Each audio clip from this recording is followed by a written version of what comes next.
আতঙ্কৰ আন এটা নাম হৈছে ডি ভোটাৰ। ডি ভোট হ'লেই মানে বিদেশী হয় নেকি, ডি ভোটাৰ হ'লেই বাংলাদেশী হয় নেকি, এই বিষয়ে এগৰাকী অধিবক্তা ইতিমধ্যে আমাৰ সৈতে উপস্থিত আছে। তেখেতৰ পৰা জানিব বিচাৰিম যে হয় আতিকুৰ ৰহমান, আপোনাক আমাৰ ছ'চিয়েল টকশ্ব'লৈ স্বাগতম জনাইছোঁ। আৰু আজিৰ অনুষ্ঠানত আপোনাৰ পৰা জানিব বিচাৰিম যে ডি ভোট আচলতে কোৱাৰ লগে লগেই আমি এক ভয়ংকৰ পৰিস্থিতিলৈ আহি যাব, এটা মনত ভয় ভাৱ এটা সৃষ্টি হয়। সেয়া হৈছে যে ডি ভোট আচলতে আপোনাৰ পৰা এইটো প্ৰথমত জানিব বিচাৰিম যে ডি ভোট মানে আচলতে বিদেশী হয় নেকি, আৰু ডি ভোটাৰ আচলতে প্ৰকৃত অৰ্থত ডি ভোটাৰ কাক কয়, কিয় D vote? Thank you social talk show'. এতিয়া ডি ভোটাৰৰ অৰ্থ হ'ল ডাউটফুল বা ডিউবিয়াছ, যাৰ ওপৰত মানে সন্দেহ হৈছে।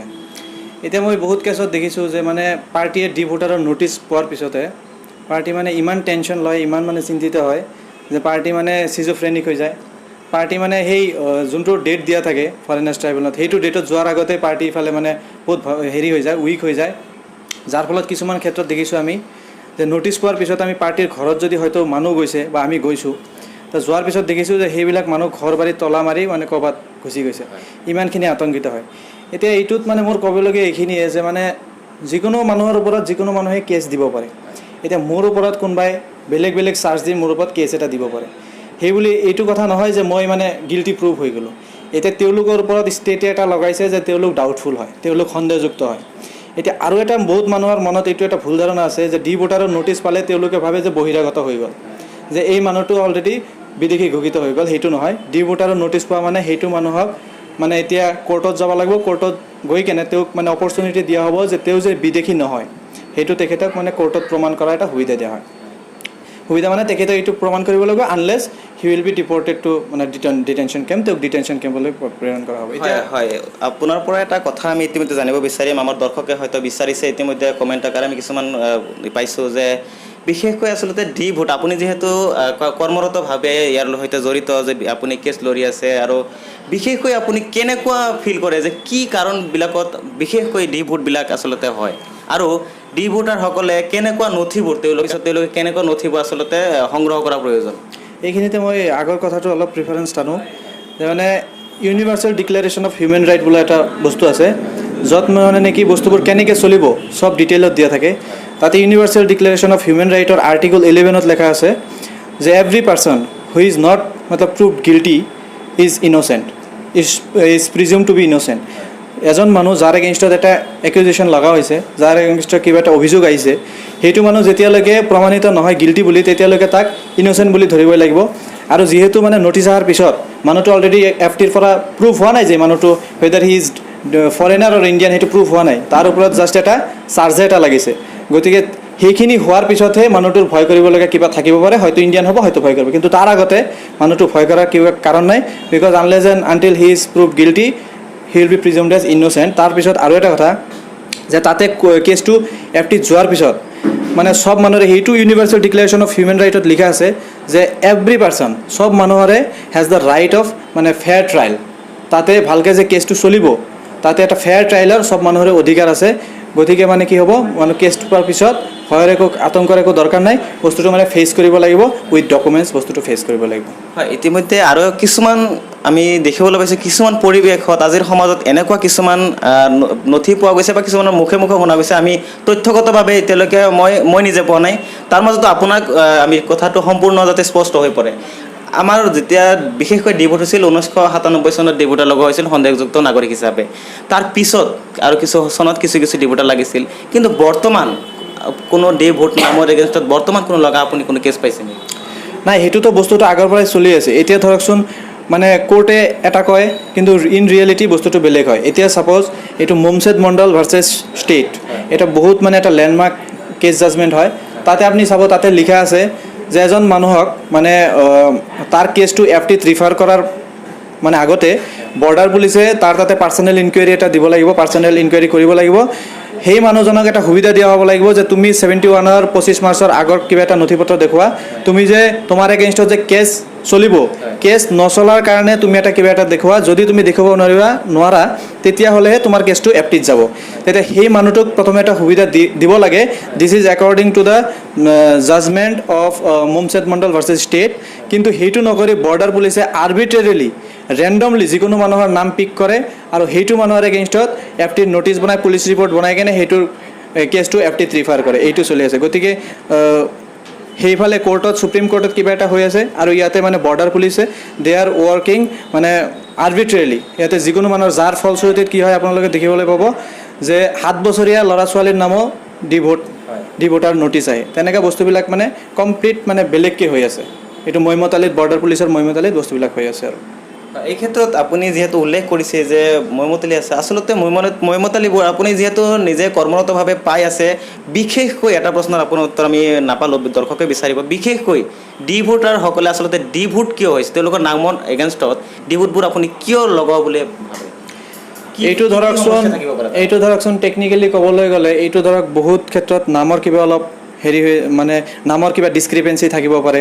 হয়তো ধৰকচোন এটা মানুহৰ নাম আগতে আমাৰ মানুহত এনেকুৱা বহুত আছে যে যোনবোৰ নাম আমি মানে পেট নেম হিচাপে ইউজ কৰোঁ ঘৰত, সেইবোৰ নামে কি হৈছে অশিক্ষিতৰ কাৰণে মানে শিক্ষা আমাৰ মাজত ইমান নাই, যাৰ কাৰণে সেইবোৰ নামে আমি কি কৰিছোঁ আগতে হয়তো ধৰক চেঞ্চাছত বা মানে ভোটাৰ লিষ্টত নাম দিয়াতে আমি যি নামটো ঘৰত আমাক মাতে সেই নামটো আমি তাতে বহাই দিওঁ, যাৰ ফলত মানে কি হয় মানে তাতে মানে অলপ খেলি মেলি লাগি যায় যে এইটো মানুহৰ নাম ধৰকচোন 65ত এটা আছে, 85ত এইজন মানুহৰ দেউতা বেলেগ, 65ত এইজন মানুহৰ দেউতা বেলেগ, 70ত এইজন মানুহৰ দেউতা বেলেগ। গতিকে এওঁলোকৰ মনত কিবা এটা হয়তো ডাউট আহিব পাৰে, যাৰ কাৰণে এইবিলাকত মানে নটিচ পঠোৱা হয়। এইটো মানে নিয়ম আৰু কি যে ডিছক্ৰিপেঞ্চিৰ কাৰণে কিবা অলপ উল্টা পুল্টা থাকিলে নটিচবিলাক আহি যাব। আৰু তেনেকৈ হয়, এই ক্ষেত্ৰত আমাৰ যি অনুষ্ঠানৰ এটা উদ্দেশ্য, তাৰ মাজত আপুনি এগৰাকী অধিবক্তা হিচাপে এই যি সমগ্ৰ এটা প্ৰক্ৰিয়া, এই প্ৰক্ৰিয়াত আপুনি যদি চায় যে যিসকল ডি ভোটাৰ আচলতে আপুনি ইতিমধ্যে উল্লেখ কৰিছে যে তেওঁলোকৰ আচলতে শিক্ষাৰ যথেষ্ট তেওঁলোকৰ কম আছে, শিক্ষাৰ পৰিমাণ কম থকাৰ কাৰণেই তেওঁলোকে হয় বয়সৰ খেলিমেলি, তেওঁলোকৰ কোনো নথি পত্ৰৰ খেলিমেলি, এই ক্ষেত্ৰত যি সমগ্ৰ প্ৰক্ৰিয়াৰ জৰিয়তে যি এটা সামাজিক শিক্ষা, যে আমি যদি আজি সমাজখন পৰিচালনা কৰাৰ অইন এটা যি শক্তি, তাক যদি ক'বলৈ যাওঁ যে শিক্ষা, এই শিক্ষাৰ ক্ষেত্ৰত বিশেষকৈ কেনেকুৱা প্ৰভাৱ পৰিব পাৰে এই ডি ভোটাৰ? এতিয়া চাওক, এতিয়া যোনবিলাক মানে কেছ আমি ফেচ কৰি আছোঁ তাৰে মেক্সিমামে ধৰকচোন আপোনাৰ মহিলা মানুহ হা, আৰু মহিলা মানুহ, পুৰুষৰ ক্ষেত্ৰত বস্তুটো বেলেগ। পুৰুষৰ ক্ষেত্ৰত তেওঁলোকে মানে ভোট দিয়ে, ভোটৰ মানে ইলেক্টৰেল ৰোলত তেওঁলোকৰ এগেইনষ্টত তেওঁলোকৰ দেউতাৰ নাম থাকে, মানে এইটো বহুত ভাল এটা লিংকেজ। কিন্তু মহিলাসকলক চাওক, মহিলাসকলক যেতিয়ালৈকে মানে বিয়া দিয়া হয় তেতিয়ালৈকে মানে 18 বছৰ আগতে বিয়া দিয়া হৈছিলে, বা এতিয়াও কিছুমান ক্ষেত্ৰত কিছুমান জেগাত দিয়া হয়। তো তেওঁলোকৰ মানে ভোটাৰ তালিকাত নাম হাজবেণ্ডৰ ঘৰত গৈ স্বামীৰ ঘৰত গৈ তেওঁলোকৰ ভোটাৰ তালিকাত নাম উঠে, যাৰ ফলশ্ৰুতিত মানে তেওঁলোকৰ নামৰ এগেইনষ্টত হাজবেণ্ডৰ নামটো আহি যায়। গতিকে দেউতাকৰ লগত ফাৰ্ষ্ট কথা লিংকেজ নাথাকিল। 2 নম্বৰ কথা, তেওঁলোকক মানে মেট্ৰিক এক্সাম বা বৰ্ড এক্সাম দিয়াৰ আগতে তেওঁলোকক মানে বিয়া চিয়া দি দিয়া হ'ল, যাৰ ফলত তেওঁলোকৰ কোনো এডুকেশ্যনেল চাৰ্টিফিকেট নাহিল, য'ত নেকি তেওঁলোকৰ দেউতাকৰ লগত কিবা লিংকেজ থাকিব। তাৰ উপৰি আৰু এটা বস্তু মানে কি হৈছে, বিয়া চিয়া যে হয় আমাৰ সমাজত যোনবিলাক বিয়া হয়, আমি এইবিলাক বস্তুৰ প্ৰতি অলপো এলাৰ্ট নহয় যে আমাৰ সেই কাবিন নামাটো অলপ ৰেডি কৰি ৰাখিব লাগিব। কাৰণ এটা বস্তু চাওক, গাঁও পঞ্চায়তৰ ছেক্ৰেটাৰীৰ চাৰ্টিফিকেট হয়তো সকলোৰে থাকিব পাৰে, কিন্তু আণ্ডাৰ ন' এক্ট গাঁও পঞ্চায়ত ছেক্ৰেটাৰী ইজ মানে required to maintain A record book, আৰু যোনটো অথৰিটিৰ ৰেকৰ্ড বুক মেইনটেইন কৰাৰ মানে হেৰি নাই, সেইটো অথৰিটিয়ে দিয়া চাৰ্টিফিকেট ইমান ষ্ট্ৰং নহয়। মই এইটো আকৌ কৈছোঁ, আপোনাৰ স্কুল চাৰ্টিফিকেট যে, স্কুল চাৰ্টিফিকেটটো খালি অকল স্কুল চাৰ্টিফিকেট থাকিলেই নহ'ব। ধৰকচোন এজন মানুহে এটা LP স্কুলৰ পৰা 5 পাছ কৰিছে, তো সেই চাৰ্টিফিকেট ইজ নট এনাফ, সেইটো কোৰ্টত হেৰি নহয়। যেতিয়ালৈকে নেকি সেইটো ৰেকৰ্ড বুক সেইখন স্কুলৰ মানে অধ্যক্ষ বা হেডমাষ্টাৰ বা প্ৰিন্সিপালে সেই ৰেকৰ্ড বুক লৈ কেনে তাতে FTত প্ৰমাণ নকৰে যে হয় এইটো ৰেকৰ্ড বুক হিচাপে এই মানুহজনক হেৰি দিয়া হৈছিলে, চাৰ্টিফিকেট দিয়া হৈছিলে, তো ৰেকৰ্ড বুকটো মাষ্ট। আৰু ৰেকৰ্ড বুকটো যোনটো অথৰিটিৰ ওচৰত থাকিব সেইটো অথৰিটিৰ ডকুমেণ্টহে ষ্ট্ৰং থাকিব। গতিকে 1 নম্বৰে আপোনাৰ হেৰি লাগিব, এই মেৰিজৰ কিবা থাকিলে, কাবিননামা থাকিলে কাবিননামা ৰেডি ৰাখিব লাগিব, আৰু তাতে আকৌ কাজী অফিচৰ এইটো কনফাৰ্ম হ'ব লাগিব যে কাজী অফিচত ৰেকৰ্ড বুক মেইনটেইন আছে নে নাই। 2 নম্বৰত স্কুল চাৰ্টিফিকেট, তাতে কনফাৰ্ম হ'ব লাগিব যে স্কুল চাৰ্টিফিকেট ৰেকৰ্ড বুকটো স্কুলত মানে মেইনটেইন আছে নে নাই। তাৰপিছত আপোনাৰ আৰু সেই মাটিৰ আমাৰ দেখা যায় যে মানে মহিলাসকলৰ ক্ষেত্ৰত, পুৰুষসকলৰ হয়তো ধৰকচোন দেউতাৰ নামত মাটিত, পুৰুষৰ নামত হয়তো সেই হয়, কিন্তু মহিলাসকলৰ ক্ষেত্ৰত দেখা হয় মানে বহুত ক্ষেত্ৰত দেখা যায় যে মানে বাপেকে মানে ল'ৰা ছোৱালীকেইটাক মানে মাটি নিদিয়ে। তো কি হ'ব, এইটো মানে ইট ইজ দ্য মানে ডিমাণ্ড অফ টাইম, আৰু এইটো সময়ৰ আহ্বান যে প্ৰত্যেকেই মানে কি হ'ব, মানে নিজৰ ছোৱালী বা মানে নিজৰ ছোৱালী যোনবিলাক বিয়া হৈ গৈছে তেওঁলোকৰ নামত কিবা অলপ মাটি, মানে ছোৱালী দ্য গাৰ্ল শুড মতলব মিউটেড অভাৰ হাৰ ফাদাৰ্ছ লেণ্ড, আৰু তেনেকুৱা দেউতাকৰ নামৰ মাটিটোত ছোৱালীৰ নাম থাকিব লাগিব। এইটো এটা বহুত ভাল লিংকেজ। তো 1 নম্বৰ গ'ল স্কুল চাৰ্টিফিকেট, 2 নম্বৰ গ'ল মেৰিজৰ, 3 নম্বৰ গ'ল আপোনাৰ হেৰিটো লেণ্ডৰ বাপেকৰ নামত যিটো থাকিব লাগিব লিংকেজ। আৰু 4 নম্বৰটো হ'ল আপোনাৰ যোনটো ইলেক্টৰেল ৰোলত সেইটোতো বহুত ভাল ডকুমেণ্ট, কিন্তু আমাৰ কি হয়, আমাৰ মানে নিৰক্ষৰতাৰ কাৰণে আমাৰ ছোৱালীবিলাকক মানে আগতে বিয়া দিয়া হয়, যাৰ ফলত নেকি 18 বছৰৰ পিছত সেইজন ছোৱালীৰ এগেইনষ্টত হাজবেণ্ডৰ নাম আহি যায়, য'ত থাকিব লাগিছিল নেকি দেউতাকৰ। LBTC মাইনৰিটি ষ্টুডেণ্ট ইউনিয়ন মানে ABMCৰ মই কেন্দ্ৰীয় কমিটিৰ আইনী উপদেষ্টা হওঁ। ধৰণৰ আইনী উপদেষ্টা হিচাপে আপোনাৰ যি সংগঠনৰ উদ্দেশ্য তাৰ লগত সংগতি ৰাখি আপুনি কি আহ্বান কৰিব ৰাইজৰ কাৰণে যে ডি ভোটাৰ সম্পৰ্কে কেনেকুৱা সাৱধানতা অৱলম্বন কৰিব লাগে? হয়, এই ক্ষেত্ৰত ABMCয়ে বহুত ভাল ভূমিকা এটা লৈছে। আমি দেখিছোঁ যে 2015 পৰা আজিলৈকে তেওঁলোকে বিভিন্ন জেগাত গৈ ডি ভোটাৰ সম্পৰ্কে তেওঁলোকে একটা মানে সজাগতা সভাৰ আয়োজন কৰিছিলে। আপোনাৰ এই সিফালে তামোলপুৰৰ নানকে দাৰাংগাৰ পৰা ষ্টাৰ্ট কৰি কোকৰাঝাৰলৈকে চব জেগাতে তেওঁলোকে সজাগতা সভা তেনেকৈ পাতিছে।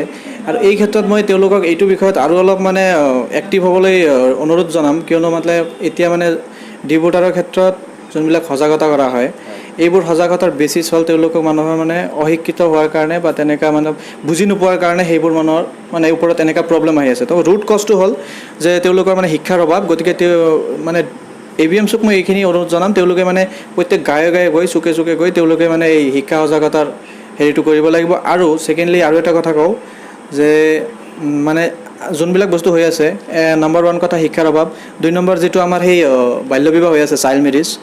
তো চাইল্ড মেৰিজৰ ক্ষেত্ৰত মই যিখিনি ভাবোঁ মানে মানুহবোৰক মানে প্ৰথমতে সেইবোৰ সজাগতা সভা কৰিব লাগিব।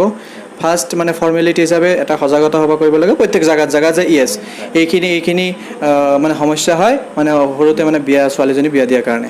তাৰপিছতো যদি মানুহবিলাকে মানে সেইটো বস্তুৰ প্ৰতি ইমান ভ্ৰক্ষেপ নকৰে, তথাপিও যদি মানুহে মানে তেনেকুৱা ছোৱালীক কম বয়সত বিয়া দিয়া মানে কণ্টিনিউ কৰে, তেতিয়া ABMCৰ মানে প্ৰত্যেক মই কৰ্মকৰ্তাক কওঁ যে অলপ ড্ৰেষ্টিক হ'ব লাগিব, অলপ কঠোৰ হ'ব লাগিব। কাৰণ প্ৰশাসনৰ লগত মিলি সেইটো বিয়া যেনেকৈ নহওক হেৰি কৰিব লাগিব। হয়তো মানুহবিলাকে এঘৰ দুঘৰ মানুহে বেয়া পাব, কিন্তু এইটো তাৰ মানে কি লং টাৰ্ম বেনিফিটটো তেওঁলোকে পাব। কাৰণ তেওঁলোকক তেনেকৈ কম বয়সত ছোৱালী অলপ ভাল ল'ৰাৰ অলপ ভাল প্ৰফেশ্যন চাই কম বয়সত ছোৱালী বিয়া দিয়াৰ ফলত সেইটো ছোৱালীৰ কিন্তু পূৰা ভৱিষ্যত অন্ধকাৰ। তেওঁলোকৰ চিটিজেনশ্বিপ ইছ্যুত তেওঁলোকক মানে ফাঁচি যাব, আৰু তেওঁলোকক ধৰকচোন বিভিন্ন ধৰণৰ বেমাৰে আজাৰে তেওঁলোকক মানে